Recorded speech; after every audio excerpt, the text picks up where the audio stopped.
നമ്മൾ മധ്യ കേരളത്തിലേക്കാണ് പോകുന്നത്. കൊച്ചിയിൽ നിന്ന് വിഷ്ണു സുരേഷാണ് ചേരുന്നത്. Vishnu, good morning. വിഷ്ണു, അങ്ങനെ മധ്യ കേരളത്തിലെ വാർത്തകൾ എന്ന് പറയുമ്പോൾ ഇന്നത്തെ പ്രധാന വാർത്ത എന്ന് പറയുന്നത് SIR രേഖകൾ ഹാജരാക്കാനും ഹിയറിംഗിനുമുള്ള അവസാന തീയതിയാണ് ഇന്ന്.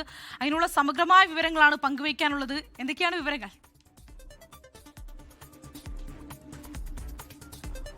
Good morning. ഇന്ന് സംസ്ഥാനത്ത് SIR ഹിയറിംഗ് നടപടികൾ അവസാനിക്കുകയാണ്. 101 നിയമസഭാ മണ്ഡലങ്ങളിലാണ് ഇതുവരെ ഈ ഹിയറിംഗ് പൂർത്തിയായിട്ടുള്ളത്. അതിൽ തന്നെ ഏറ്റവും പ്രധാനം ആലപ്പുഴ, കാസർഗോഡ്, എറണാകുളം, പാലക്കാട് ജില്ലകളിൽ 100% ഹിയറിംഗ് പൂർത്തിയായിട്ടുണ്ട്. കഴിഞ്ഞ ദിവസം പുറത്തു വന്ന കണക്കനുസരിച്ച് കരട് പട്ടികയിൽ ഉൾപ്പെട്ടവരുടെ ഹിയറിംഗിലൂടെ 25,158 പേർ പുറത്തു പോയിട്ടുണ്ട്. SIRൽ നിന്ന് 3,522 പേർ മരിച്ചവരും വിദേശ പൗരത്വം സ്വീകരിച്ച 1,361 പേരെയും താമസം മാറിയ 23,275 പേരെയുമാണ് കരട് പട്ടികയിൽ നിന്ന് ഒഴിവാക്കിയിട്ടുള്ളത്. ഇന്നുകൊണ്ട് മുഴുവൻ ഹിയറിംഗും പൂർത്തിയാക്കാനാകും എന്നാണ് തെരഞ്ഞെടുപ്പ് കമ്മീഷന്റെ ഒരു പ്രതീക്ഷ.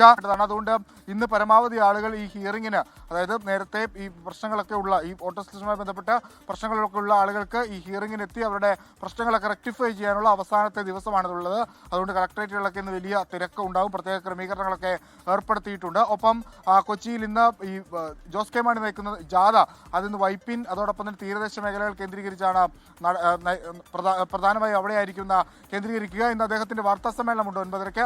കഴിഞ്ഞ ദിവസങ്ങളിലൊക്കെ വാർത്താ സമ്മേളനം സംഭവബഹുലമായി കേരളം ചർച്ച ചെയ്യപ്പെട്ടതാണ്, പ്രത്യേകിച്ച് പാലാ സീറ്റിന്റെ കാര്യത്തിൽ. അതിന്റെ ഒരു തുടർച്ച ഇന്നും ഉണ്ടാകുമെന്ന് പ്രതീക്ഷിക്കുകയാണ്. ഒപ്പം മറ്റ് ക്രൈം വാർത്തകളും രാഷ്ട്രീയ പ്രതികരണങ്ങളും ഒക്കെ ഇന്ന് കൊച്ചിയിൽ നിന്നുണ്ടാകും. ശ്രീനിധി, ലോകത്തെവിടെയായാലും ഏത് സമയത്തും 24 വാർത്തകളും ഓഗ്മെന്റഡ് റിയാലിറ്റി പാക്കേജുകളും എക്സ്പ്ലെയിനറുകളും വിശദമായി കാണാൻ ഞങ്ങളുടെ യൂട്യൂബ് ചാനൽ നിങ്ങൾക്ക് സബ്സ്ക്രൈബ് ചെയ്യാം.